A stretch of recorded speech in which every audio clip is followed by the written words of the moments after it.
the GI Bill represents access to opportunities for so many of the veterans in the CNMI. And I was going over your written testimony, Mr. Smith, and I think there were outright admission, but there were some things that was not immediately addressed, right? I think from what I read, the requirements were not mature at the time of award. Schedule discipline did not exist.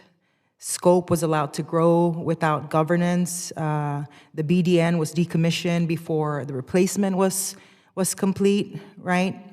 And in your testimony, your testimony describes DGIB as exceptionally successful, yet it also acknowledges underestimated complexity, missing systems, and displaced functionality. And I just want to know, at what point did the VA acknowledge internally that this program was at risk? And at what point was Congress notified? Because I'm new into the conversation. I'd like to ask Mr. Arifsi to assist me with that question. So thank you for that question. And we've had a number of hearings and testimonies on this since 2018 when we first did the Comrie Act.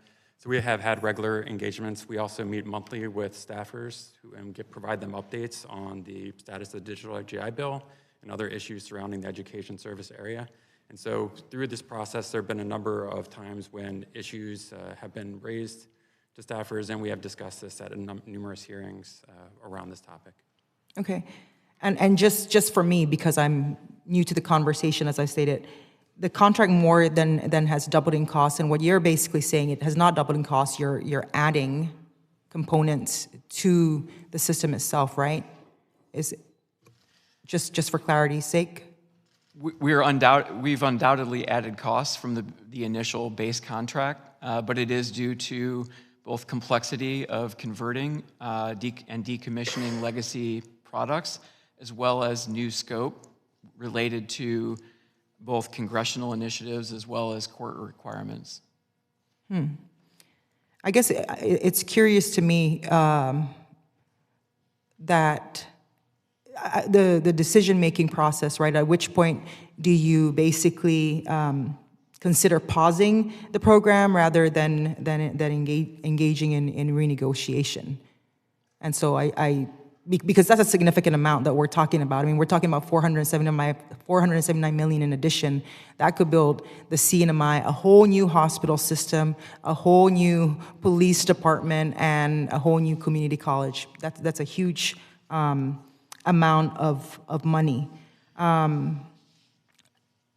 I know that there is an OIG report that was issued with regards to this issue.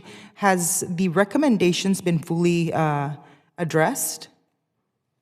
Yes, we have closed all of the IG's recommendations. Okay, and where are we at in terms of the full implementation of the program itself now? So we have just recently implemented Release 8, which removed us from dependency on the legacy BDN system.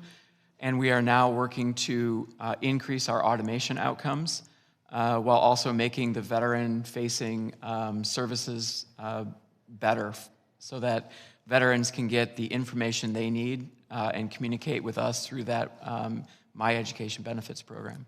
And so at what point can you say that this program has been fully implemented where our veterans are not going to see the disruptions in these services? Because I was reading through some of the testimonies, and there's been complaints to certain members that folks are getting notices of eviction because they rely on this money to be able to support not just their tuition, but their cost of living.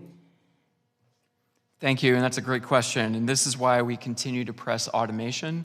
Currently, we're at 65% automation. We're looking to further increase that. We've got planned work this year to continue to drive. I guess the timeline, Mr. Smith, because it seems that some of these rollouts are happening right when school starts, and I'm just kind of wondering, right, like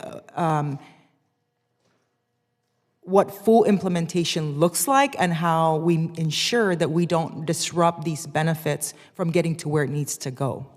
Absolutely, and we would absolutely prefer to avoid high enrollment, like fall enrollment was not our design. was not something we wanted to do. We would look to avoid that. Thank you. I'm out of time.